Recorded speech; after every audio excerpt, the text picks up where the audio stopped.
So hello guys, welcome back to my YouTube channel codesurfer, and I hope you guys are doing really well. So in last video we saw about the logical operators and the comparison operators. So in today's video we'll have a look about a ternary operator, which we can also say like a conditional operator. It is just a short form of if and else statements that we already studied before. So how does this work? Like when we are working with if else, there was like if, and there was the condition here, and the statement that needs to be executed if this is true, or else it goes into the other statement that is else. But what is the ternary operator does, like you just need to enter the condition here and the question mark, and there will be the statement 1, and there will be the colon like here, not the semicolon. Please take care of this thing. And there will be the another statement here, and there will be semicolon. So this is the if else statement, I would say.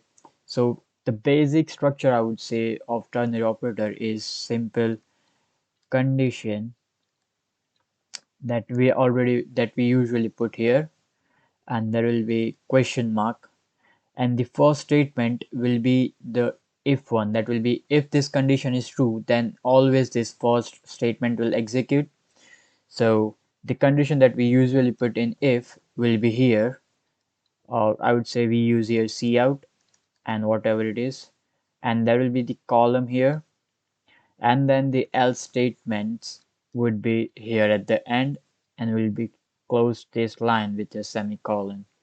So this is pretty simple. We use it really less, but this is just for the, I would say, a short form of an if else statement.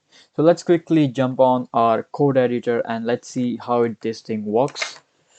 So we'll go to my code editor and already keep it ready. So for example, now let's take a variable marks, and we'll take the input from the user. So it would be cout with this thing, and we'll enter your marks,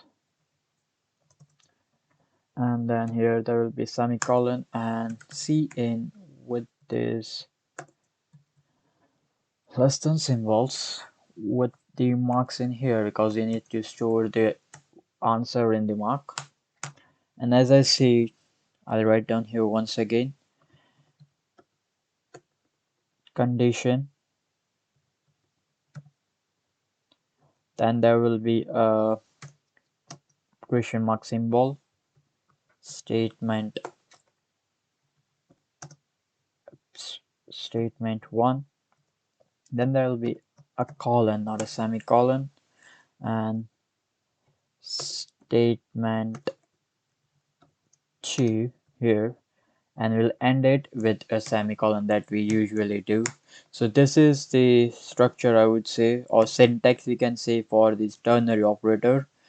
And now we'll put this thing in function. So let's see, if the marks are greater than or equals to 30, then you can say the person or the student is passed. So we'll put a cout statement here. I'll say simply pass, and there will be the colon here and another cout. That will be the if statement here, and we'll put here fail and a semicolon at the end of this statement. So this is just what we need to do instead of writing a whole sort of if else statement. So this is the ternary operator, and let's say if it's work or not. So I'll run the program now and enter your marks. So first, it is more than 30, so let's see if we are passing the test. I'll putting here 40 and enter. So it is saying a pass. That means the first condition that was true, it did well. Let's see if it works for the fail as well. So I'll put here 20 now, and it is showing it's failed. So that means this is working properly.